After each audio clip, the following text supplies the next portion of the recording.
Pip, Lizard. Takový mini. Takový mini.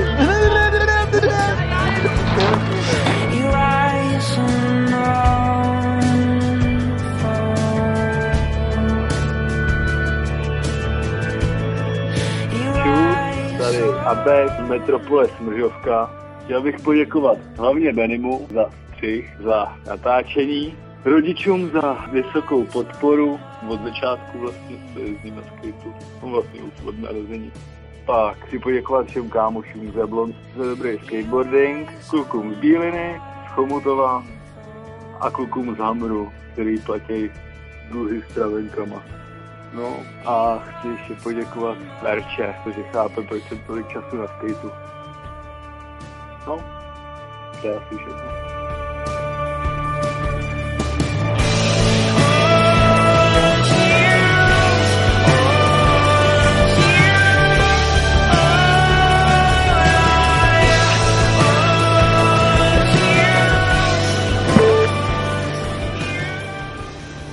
Číslo, které voláte, dočasně nemůže přijmout váš hovor.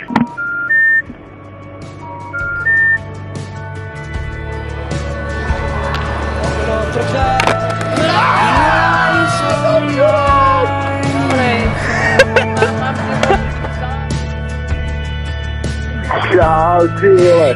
Určitě děkuju, ty vole. Já vůbec nevím, co píči, ty vole. Tak děkuju, že jo.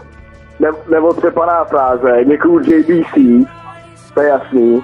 Dík, ty vole, Janorovi, vole, že mě dost reklám, že jo. Protože jinak asi bych se s váma nikdy neseznámil. No, to je tak asi všechno, no. Stručně.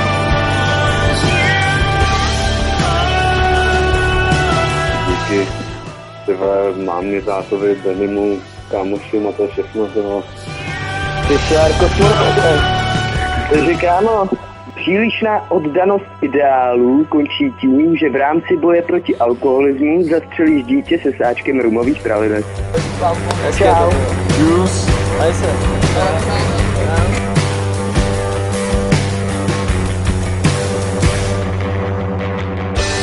Ale tak chtěl bych poděkovat všem, co mě v tomhle sportu podporujou, sponzorům Kill Skateboard, Oli Shopu, že nám dává ceny a že můžeme dělat díky nim závody.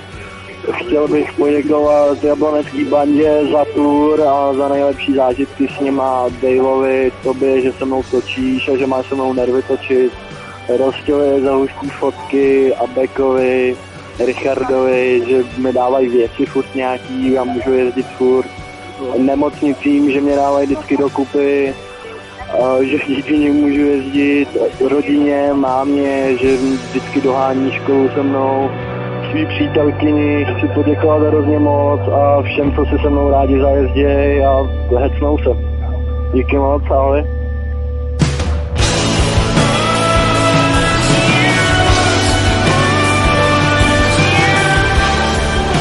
Samozřejmě chci poděkovat rodině, to je první věc, mamce a lidem, kteří při mě stáli celou tu dobu, žiju. Kámošům a tobě za videjko samozřejmě, že tenhle projekt vzniká už nějakých pár let a máme vzpomínky do důchodu, a to jmenuje se ty papuče, že jo. No a taky svý přítelkyni, bych chtěl poděkovat teda, no, že se mnou už vydržel tak dlouhou dobu. A že jsem mi znal, že to je ze mě láska celá stála, nebo co. A ještě abych dodal, tak díky svému bratrovi. OK, tak jo, pane. Čau. Úplně v první řadě bych chtěl poděkovat mému kdysi dávnému rozhodnutí, že jsem si pořídil kameru Big Boshovi, který mi zapůjčil rybí oko panu Kásprovi, který letos přišel úplně s luxusním názvem pro tohle video. Chtěl bych hrozně moc poděkovat těm účinkujícím. A nejenom za ty triky, ale chtěl bych říct, že bez nich by v podstatě vůbec nebylo nic, žádný trik, žádná fotka. Jen nezapomenutelný zážitek, kalby, trity, prostě The Skate Crew. A samozřejmě ty největší díky patří mý rodince Káče a Matějovi. Oni jsou a věřím, že budou mojí největší inspirací. Díky, čau. Jablonec 2009! prasata jako svině, no. Jo!